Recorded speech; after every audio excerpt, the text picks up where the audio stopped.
Еврей халқының нақыл сөздері мен мақалдары. Алдымен өзіңізді өзгертіңіз, сонда өзгелердің де өзгергенін байқайсыз. Өткенін көп айтатындар бүгінге айтары жоқтар. Бәріне қолайлы адам болсаңыз, адамдарды басыңызға шығаруға дайын болыңыз. Біткен іске сыншы көп. Біреуден құтылғыңыз келсе, оған қарызға ақша беріңіз. Әйелі көп үйдің қонағы аш қалады. Біреуге қызғанышпен қарау өзіңді ол адамнан төмен санау. Алыстан қарағанда адамдардың бәрі жақсы. Кейде ең үлкен даналық үнсіз қалу болып табылады. Ақша санағанды жақсы көреді. Әйелдер аузын ашпағанша сұлу әрі тартымды болады.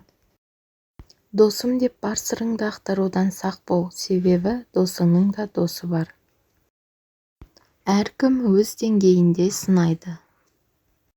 Сізді жақсы көретін ортаға анда-санда ғана барыңыз. Сіздің келгеніңізге қуана қоймаған ортаға ешқашан аяқ баспаңыз.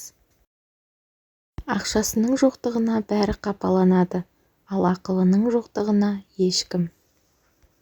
Құдай адамға көп тыңдап аз сөйлеу үшін 2 құлақ пен 1 ауыз берді.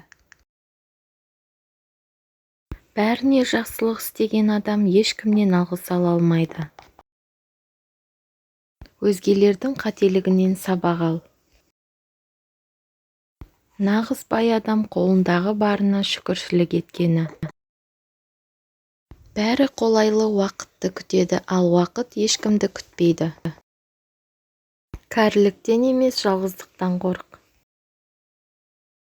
Уәдені оңай беретін адамға сенбе. Айналаңдағыларды мойныңа отырғызғың келмесе, қатты еңкейме. Боран кішкентай отты өшіреді, бірақ үлкен отты үдете түседі. Егер аспаннан тас жауса, міндетті түрде кедейдің басына түседі. Үйде ұрыс болса, аспандағы найзағайдың да даусы естілмейді. Бергеніңізді еске алмаңыз, ал алғаныңызды ешқашан ұмытпаңыз. Қара жерден ақ нан алынады. Біреуден 10 кемшілік табу оңай, өзіңнен 1 кемшілік те таба алмайсың. Өтірікшіге берілген ең үлкен жаза оның шын сөзіне де ешкімнің сенбеуі. Күні бойы іссіз жүргеннен ауыр іс жоқ. Шындықпен дүниені бағындырған ешкім жоқ. Еш нәрсе білмейтінін білген кісі білімдінің білімдісі.